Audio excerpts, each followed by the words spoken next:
10일 목요일 새벽입니다.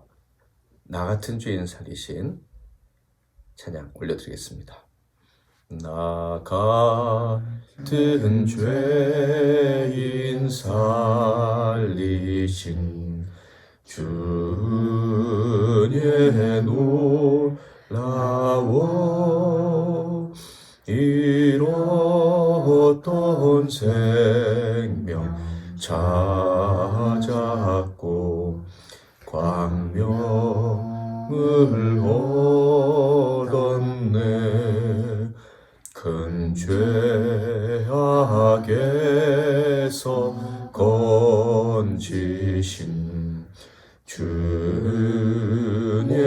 고마워. 나 처음 믿은 그 시간 귀하고 귀하다. 이제껏 내가 산 것도 주님의 은혜라. 또 나를 장차 본향에 인도해 주시리. 거기서 우리 영원히 주님의 은혜로 해처럼 밝게 살면서 주 찬양하리라. 아멘. 오늘 하나님께서 주시는 내 말씀은 구약성경 미가서 6장과 7장 말씀 되겠습니다. 구약성경 미가서 6장 7장 말씀인데요. 구약성경 1296페이지에 있습니다.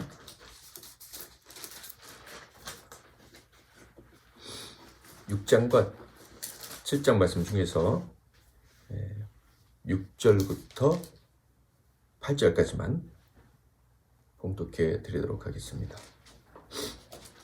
내가 무엇을 가지고 여호와 앞에 나아가며 높으신 하나님께 경배할까?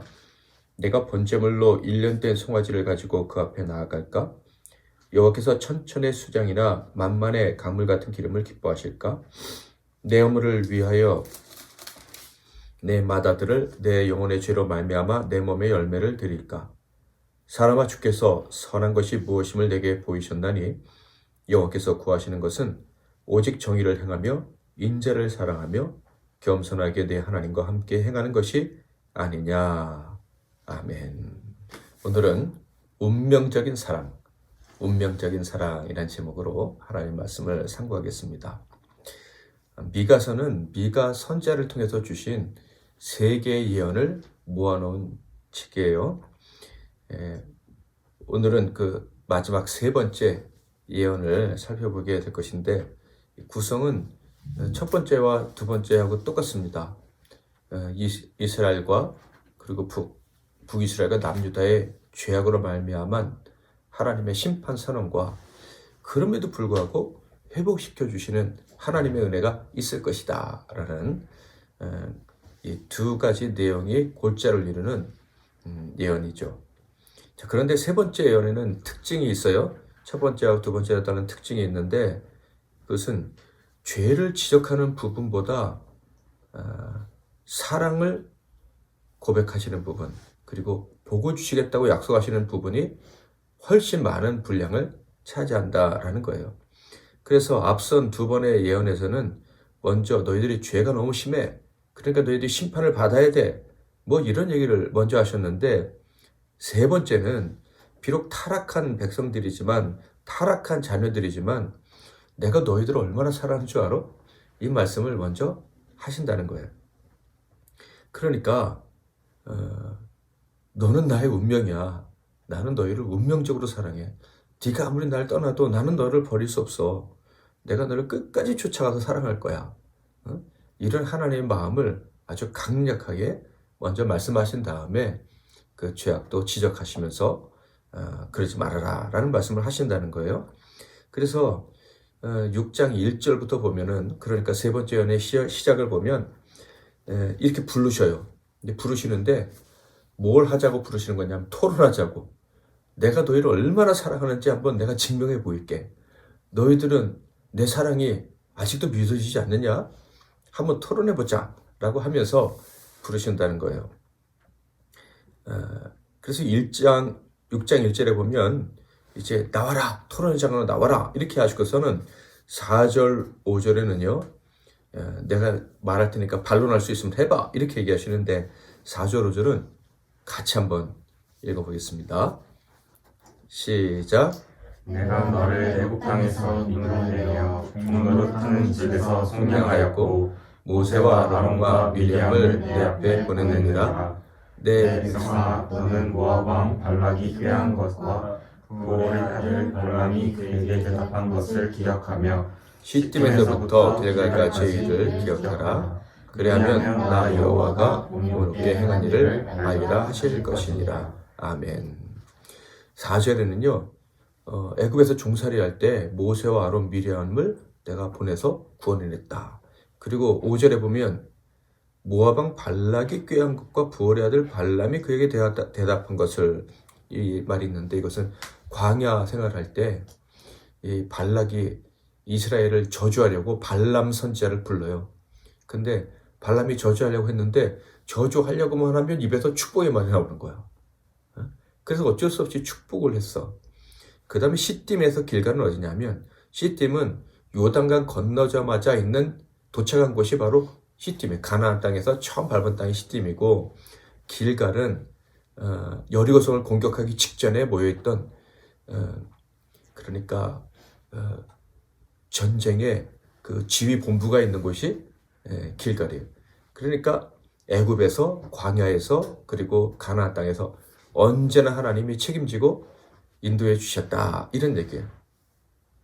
그러니까 하나님은 이스라엘을 이렇게까지 책임져 주셨기 때문에, 하나님 몰랐을 때, 그리고 광야에서 하나님의 구원해 주심에도 불구하고 반항하고 덤비고 원망할 때, 그리고 가나안 땅에서 정말 그 땅을 정복하며 승리할 때 언제나 하나님은 누구 편이었다? 이스라엘 편이었다. 그러니까 내가 어떤 상황에서도 네 편일 수밖에 없어. 그러니까 네가 나를 떠난다는 거, 하나님이 내 편이 아니라는 거 말한다는 거는 아무리 생각해도 그건 맞는 말이 아니야. 응? 나는 너희를 운명적으로 사랑해. 절대로 나에게서 너희는 떠날 수 없어. 내가 너희를 떠나지 않을 거니까. 이런 말씀을 하신 거예요. 그리고 나서 이렇게 얘기하셔요. 자, 내가 너희를 이렇게 사랑했는데 그렇다고 너희를 사랑했다고 내가 뭐 요구한 거 있느냐? 조건을 제시하면서 너 이렇게 안 하면 내가 버릴 거야. 이렇게 하신 적이 있느냐? 뭐 이런 말씀하셔요. 자, 6절, 7절 또 같이 한번 읽어보겠습니다. 미가서 6절, 7절 시작. 내가 무엇을 가지고 여호와 앞에 나아가며 높으신 하나님께 경배할까? 내가 번제물로 1년 된 송아지를 가지고 그 앞에 나아갈까? 여호와께서 천천의 순양이나 만만의 가물 같은 기름을 기뻐하실까? 내 허물을 위하여 내 마다들을 내 영혼의 죄로 말미암아 내 몸의 열매를 드릴까? 야, 하나님 이렇게 사랑하시니까 송아지 가지고 가야 되나? 아니면 내 자식을 바쳐야 되나? 뭘 바쳐야 되지? 그래야 하나님의 은혜에 보답이 될까? 뭐 이렇게 사람들이 생각한다는 거예요. 그런데 하나님은 단호하게 내가 그런 걸, 그렇게 거창한 걸 바랄 거라고 생각하냐? 정말의 말씀. 나는 네가 내 사랑을 받아주기를 원하지 사랑의 증거를 가져오기를 원하는 게 아니야. 사랑의 증거가 있다면 이거밖에 없어. 6장 8절. 사람아, 주께서 선한 것이 무엇임을 내게 보이셨나니. 선한 것은요, 하나님의 기준에 맞는 거야. 정말 하나님이 원하는 거. 그것은 여호와께서 내게 구하시는 것은 오직 정의를 행하며 인자를 사랑하며 겸손하게 내 하나님과 함께 행하는 것이 아니냐. 세 가지가 뭐죠? 첫째는 정의를 행하고, 두 번째는 인자를 사랑하고, 세 번째는 겸손히 하나님과 함께 행하는 것이다. 정의를 행한다는 거는요, 하나님 법대로 행하는 거예요. 그러니까 하나님의 법을 우리가 많이 들어서 알고 있지 않습니까? 하나님 말씀. 근데 그 아는 데서, 듣는 데서 그치는 게 아니라 말씀대로 행하는 거예요. 이 정의의 반대는 당연히 불법이겠죠. 불법의 이유는 뭐냐 하면요, 욕심입니다. 교만이에요. 자, 7장 2절 3절을 같이 한번 7장 2절 3절 시작. 경건한 자가 세상에서 끊어졌고 정직한 자가 사람들 가운데 없어. 우리가 다 피를 흘리고 매복하며 각기 그물로 형제를 잡으려 하고 두 손으로 악을 부지런히 행하는도다. 그 지도자와 재판관은 뇌물을 구하며 권세자는 자기 마음의 욕심을 말하며 그들이 서로 결합하니. 그러니까 이 불의한 자들은요, 결국 자기 욕심 때문에 다른 사람을 괴롭히는 자들을 이야기를 하는 거예요. 그러면 하나님의 사랑을 받은 사람들은 욕심을 부리나 안 부리나? 욕심을 부리는 이유는 근본적으로 마음속에 남들과 비교했을 때 부족하다는 이 결핍감. 난 왜 없지? 저 사람은 있는데 왜 나는 없지? 그래서 저것을 뺏어서 내 거로 갖고 싶어하는 이 근본적인 결핍감. 이게 누구부터 온 거예요? 아담에게서부터 왔잖아. 하나님은 있는데 왜 나는 없지? 하나님은 저런 큰 능력이 있는데 왜 나는 저런 능력이 없지?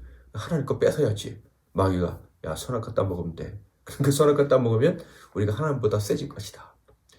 이게 죄란 말이에요. 이게 불의는 다 여기서 나오는 거예요. 결핍감. 여기 계신 분들, 왜 나는 이게 없지?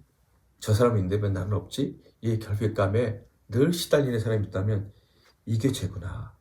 이것 때문에 내가 하나님 말씀대로 살지 못하는구나. 이것 때문에 내가 불의를 행하고 이 불의의 올무에 사로잡혀서 세월을 낭비하는구나. 이런 생각을 해야 돼요. 그래서 이 결핍감, 비교의식 이런 것들 때문에 힘드신 분들이 있다면 그걸 가지고 하나님께 회개해야 돼. 그리고 이것에서 벗어날 수 있도록 도와달라고 그리스도의 보혈로 내 죄를 씻어주시고 내가 여기서 벗어나서 하나님이 내 아버지가 되셔서 다 주셨으니까 법을 주셔서 살 수 있는 방법이 율법이거든요. 살 수 있는 법을 말씀이거든요. 살 수 있는 길을 다 주셨으니까 저는 이 말씀대로 살겠습니다 하고 그 살 수 있는 힘을 달라고 구해야 되는 거예요. 이게 정의를 행하는 거예요. 두 번째, 인자를 사랑하고 라고 할 때 이 인자는 이 히브리어 헤세드라는 말인데 원래 이 헤세드는 하나님이 인간을 사랑하시는, 아주 뜨겁게 사랑하시는 그걸 말해요. 자, 옆에 계신 분 한번 보세요. 얼마나 사랑하십니까? 원수 같은데도 사랑하고 계십니까? 유행가 가사처럼 이별을 해야 이게 사랑이었나? 미움을 덮는 이런 관계십니까? 하나님의 사랑은 아가페의 사랑, 무조건적으로 끝까지 인자를 베풀며 사랑하시는 그런 사랑이에요. 옆에 계신 분들에게 그런 사랑을 줄 수 있기를 바랍니다. 아멘. 네. 인자를 사랑한다는 말은 하나님이 나를 사랑하듯이 다른 사람을 사랑하는 걸 말해요. 그 큰 사랑으로. 화낼 생각부터 하지 말고 열받는다. 저 인간 때문에 열받는다. 우리가 늘 이런 생각하면서 세월을 낭비하는데 심지어 때로는 부부지간에도 아내가 말하면 괜히 기분이 나쁘고 막 이럴 때가 있어. 이게 참 인간의 사랑이라는 것은 너무 천박하다고 느낄 때가 참 많아요.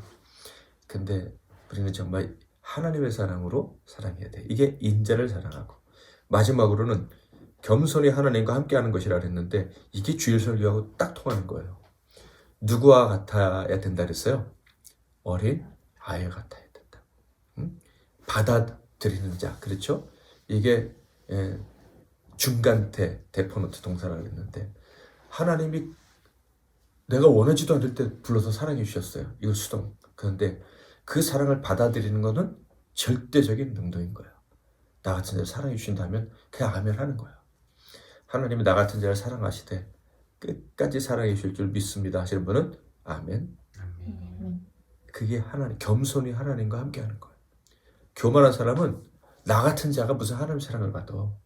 나 같은 자에게 무슨 응답을 해주시겠어. 이게 교만인 거예요. 아시겠어요? 겸손은 나 같은 자도 하나님이 사랑해 주시고 나 같은 자의 기도도 들으신다. 오늘 여러분이 기도하셨는데 그 기도 하나님이 들으실까요? 잘한 거 하나도 없으면서 한 번 와서 기도하면 들어주시나? 어? 그게 어린아이 같은 믿음이야. 그게 겸손이고 그런 기도를 하나님이 좋아하시고 그런 시자를 좋아하시는 거예요. 자, 정의를 행하고 인자를 사랑하고 겸손히 하나님과 동행하는 거, 어린아이처럼 동행하는 거, 그걸 원하신다는 거예요. 더 큰 걸 원하시는 게 아니다라는 거예요.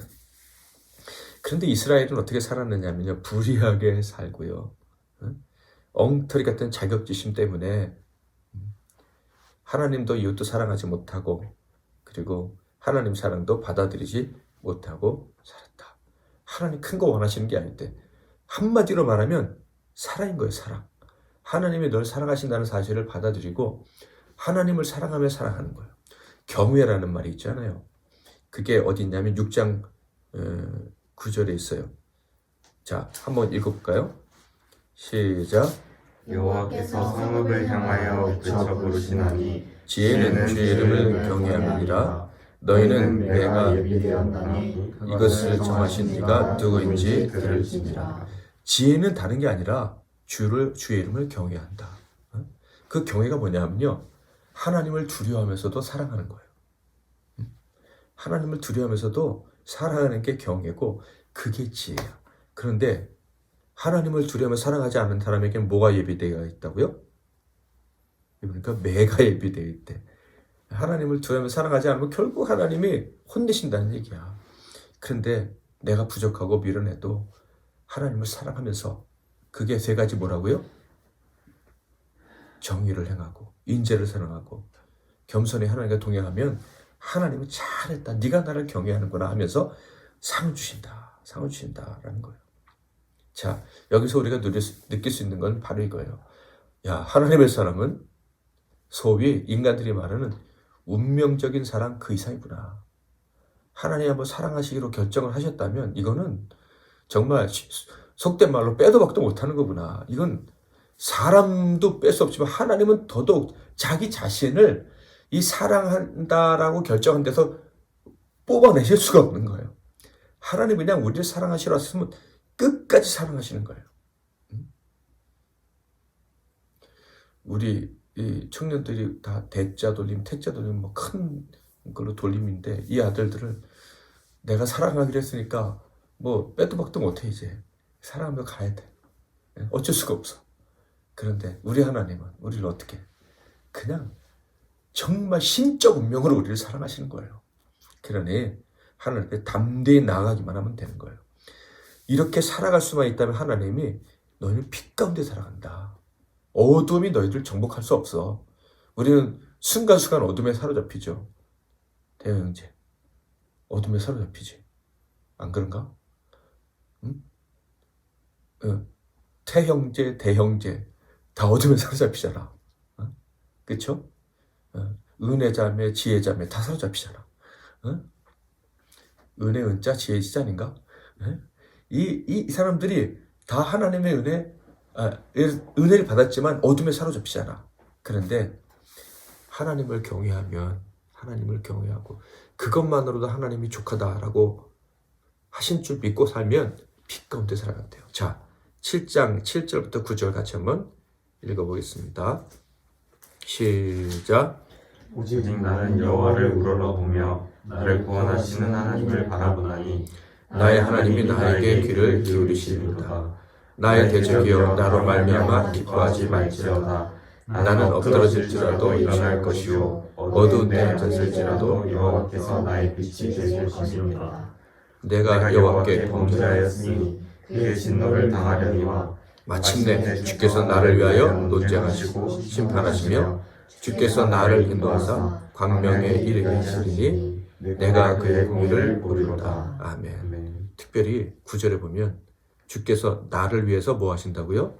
논쟁하신다고. 지금은 누가 논쟁했냐면 내가 논쟁했어요.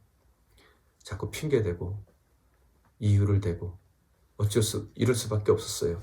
그런데 때가 되면 하나님이 우리의 부족함에 대해서 대신 논쟁해 주신다는 거예요. 그 증거가 뭐예요? 십자가에서 죽으심이야. 그치? 우리 모든 죄를 대신 지시고 십자가에서 죽으신 거예요. 하나님이 야, 네 죄를 책임져. 그랬더니 예수님이 제가 대신 책임졌잖아요. 제가 이 죄를 지고 죽었잖아요. 그래서 하나님이 우리를 위해서 논쟁하시고 우리에게 어둠을 걷어가시니까 우리가 어디에 살게 된다? 빛 가운데 살게 된다. 아멘. 그러면 이런 사람에게 어떤 일이 벌어지냐면요. 7장 15절에 보면 이적을 경험하며 산대요. 이르시되 내가 애굽 땅에서 나오던 날과 같이 내가 그들에게 이적을 보이리라 하셨느니라. 자, 오늘 기도했는데 나는 믿어요. 오늘 기도가 별것 아니고 어쩌다 한번 한 기도처럼 여러분 생각할지 모르지만 이제 기적이 나타날 거예요. 여러분의 삶에 하나님 손길이 나를 붙잡고 계시네. 응? 야, 이렇게도 내가 변하는구나. 이렇게도 내 운명이 달라지는구나 하는 기적을 경험하게 될 거고, 나 때문에 저 사람이 저렇게 행복해하네. 나 때문에 다른 사람이 즐거워하네. 이런 엄청난 일들, 생각지도 못한 일들이 벌어질 거예요. 특별히 저는 개인적으로 올해 주님이 세우시는 주의 교회, 은혜로 세우신 주의 교회라는 주제로 우리가 달려가고 있는데 우리 교회를 하나님 어떻게 멋지게 세우실까? 그 기적을 기대하고 있어요. 여러분 한 사람 와서 어떻게 세우실까? 그리고 우리 교회를 어떻게 세우실까? 그 기적이 나타날 줄 믿습니다. 그리고 마지막으로 다음 같은 고백을 하며 살게 될 거예요. 아까 오다가 우리 태 형제가 그 한 곡씩 곡을 완성해보자 뭐 이런 얘기를 했는데 오늘 말씀도 준비하면서 생각하는 게 우리 교회가 정말 멋지게 하나님을 찬양하는 교회가 되지 않을까. 그리고 그 고백 찬양의 내용은 미가서 제일 마지막에 있는 7장 마지막에 이 세 구절이 될 것 같아요. 예, 이 찬양이 우리의 찬양이 될 거라고 생각하고, 자 한번 읽어볼까요? 18절부터 20절 시작. 주와 같은 신이 어디 있으리까? 주께서는 지역과 그 기업의 남은 자의 허물을 사유하시며 은혜를 기뻐하심으로 진노를 오래 품지 아니하시나이다. 다시 우리를 불쌍히 여기셔서 우리의 죄악을 발로 밟으시고 우리의 모든 죄를 깊은 바다에 던지시리이다. 주께서 옛적에 우리 조상들에게 맹세하신 대로 야곱에게 성실을 베푸시며 아브라함에게 인애를 더하시리이다. 아멘. 마지막에 특별히 보면 하나님은요, 우리를 오래 미워하실 수가 없대요. 우리가 아무리 잘못해도 우리를 향해서 오래 화를 내실 수가 없대요. 가족이 그런 거 아니겠어요? 지혜 자매하고 은혜 자매가 엄청 싸워도 다음날 보면 또 웃더라고. 깔깔대고. 오래 미워할 수가 없어. 오래 진노할 수가 없는 게 그게 가족인데, 하나님은 더더욱 그러시다는 거예요. 우리 향해서 오래 화를 내실 수가 없어. 오래 참으실 뿐만 아니라 화를 내셔도 오래 미워하실 수가 없고 금방 우리를 회복시켜 주세요. 운명적으로 사랑하시니까.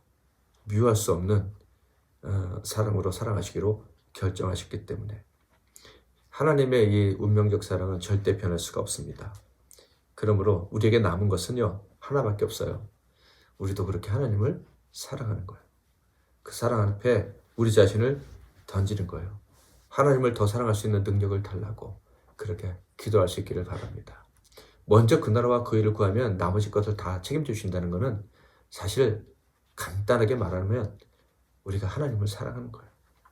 하나님을 더 사랑하면 그게 지혜고, 그러면 그 사람이 빛 가운데 살겠다고 했으니, 살게 될 거라고 했으니까 그저 하나님을 더 사랑하려고 애쓰면은 나머지 하나님이 다 책임져 주실 거예요. 이번 기회, 이번 우리 수련회가 하나님을 더 사랑하는 그런 기회가 되기를 바랍니다. 이 새벽에 예배하는 모든 성도님들, 오늘도 기도하실 때 하나님 더 사랑하겠습니다. 하나님을 사랑하는 지혜를 너에게 더해 주옵소서. 이렇게 기도하심으로 승리하시는 하루 되시기를 바랍니다. 기도하겠습니다. 하나님 아버지, 신적 운명으로 우리를 사랑해 주시니 감사합니다. 그것이 얼마나 큰지 우리가 상상하기 어렵지만 분명한 것은 우리를 향하신 하나님의 사랑은 결코 취소되지 않으며 미련한 우리가 도망가지 않고 어린아이처럼 하나님의 사랑에 그냥 자신을 맡기고 기뻐하면